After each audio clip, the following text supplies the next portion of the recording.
Jesus, David, you look evil. Is a theatre devastated by violence harbouring thespians and phantoms? You know what, David? No, my head.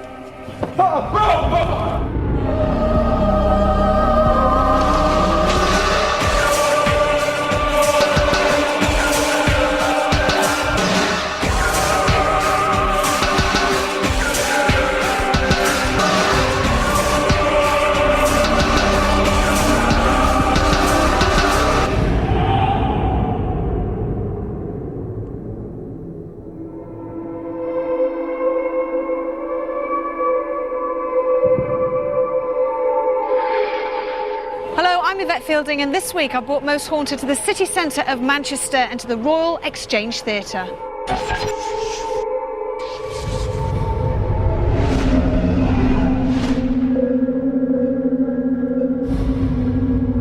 The original construction was an early Victorian design that made way for this current version in 1874. And for the next 94 years, the only action seen here would be the fervent trading of the city's cotton merchants. Yet the hostile tactics seen inside paled into comparison in 1940, when a World War II bomb destroyed half the building 3 days before Christmas. Trading eventually ceased at the end of the 60s, and by 1976, a theatre group had made this their permanent home. But in 1996, the shows did stop. At 11:15 a.m. on Saturday, the 15th of June, a £3,300 bomb ripped the heart out of these evacuated city streets. At the time, no one quite knew the severity, with theatre managers even hoping to put on a show that very same night. Reality meant it was actually 2.5 years before the building once more opened its doors to the paying public. But we're here to find out how much of this property's past is acted out without the need for a script or even a stage. With so much history and so many ghost stories, I decided to ask Steve Parsons and John Dibley to spend last night alone and in the dark. And this is what happened. This is a rehearsal room. If a chair moves in the...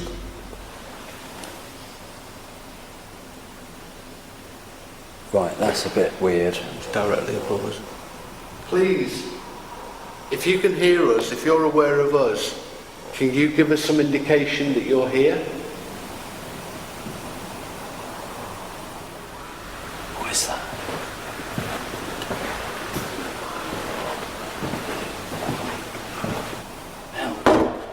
What's going on in there? The light isn't on, it's pitch black. And there's a radio on. It's coming from a mast suite. Can they be turned on and off individually? Yeah, I think I'll turn it off. That's really weird, it's on. This lone event had left Steve and John slightly shaken. What could have turned this radio on along what was an otherwise empty first floor corridor?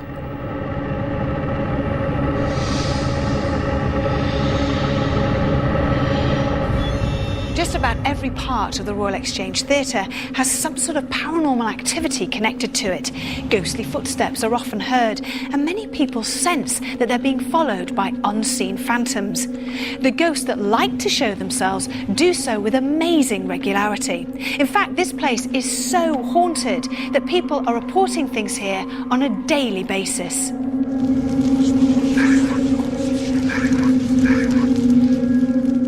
I've experienced flowers falling off the windowsill when the windows aren't open and stuff, but it's only ever white flowers. It doesn't chuck them off if they're coloured. It's usually lilies are the quickest ones to get chucked off. You never see it happen, you just hear a crash and you turn around and it's all there.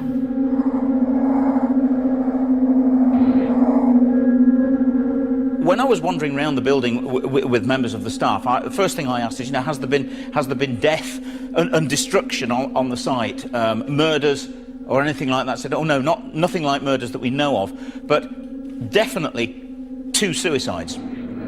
A gentleman who was part of the cotton exchange, one of the traders, lost a lot of money, apparently threw himself off the balcony.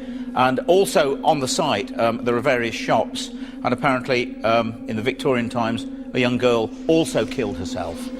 They're both reported to have been seen in and around the building.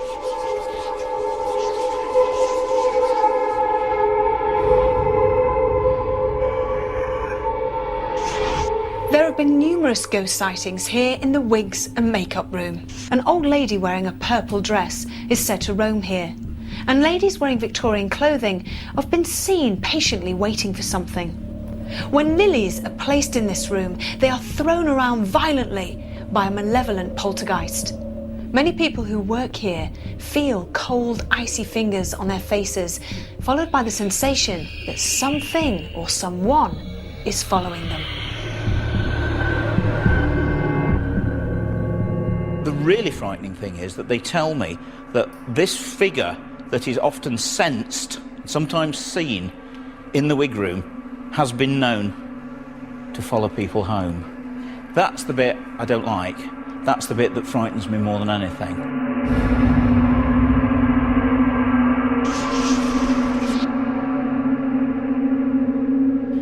The apparition of a young man wearing a dark suit has been seen standing alone against the wall.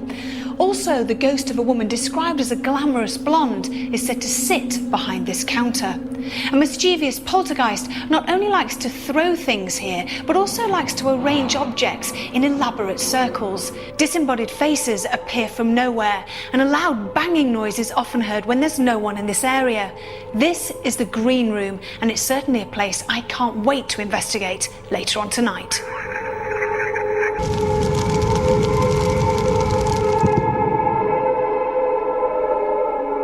It doesn't look old, but that doesn't mean to say it's not haunted. And it's up to us, of course, over the next 24 hours, just to find out how haunted it really is. So how will this building's mixture of new and old play with our minds tonight? Paranormal investigator Steve Parsons will be close at hand to evaluate the theatre's claims of paranormal activity. Do you genuinely think that this place is haunted, or do you think it's the energies of the people here, or is it a stone tape theory? What, in your opinion, is going on? I think one thing I've got to put in is a word of caution, because we are right in the middle of Manchester, right in the city centre, and there's lots of people, vehicles going past, there's lots of noises, music, and the building is a very large building, and it's easy for sounds to appear to come from different directions. Once a building has a reputation for being haunted, then people perhaps are more inclined to blame the paranormal rather than the more normal causes. They may overlook those. Certainly, as to whether it's haunted, it certainly meets all the criteria of a haunted building. How do you think we're all going to cope as well, because it's such a vast building, there's so many different areas? The size of parts of the building can lead to reports of people feeling uneasy and uncomfortable because the space they'll find intimidating to them. By day, it's a large, friendly, pleasant space. But when we turn the lights out later, it could look a lot more uncomfortable. And throughout our investigation, Steve will be continually monitoring the wigs and makeup room that's been linked to a poltergeist. And having now acclimatised to a building of architectural extremes, one thought still remains in our minds, that the Royal Exchange has 24 hours to prove just how haunted it really is.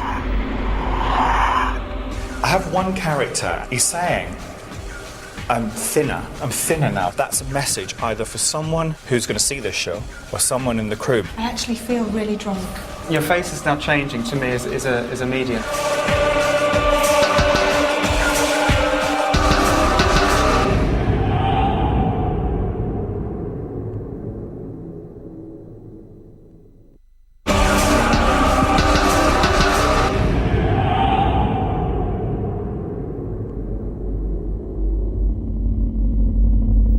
Inside this Victorian construction stands Britain's largest in-the-round theatre, Manchester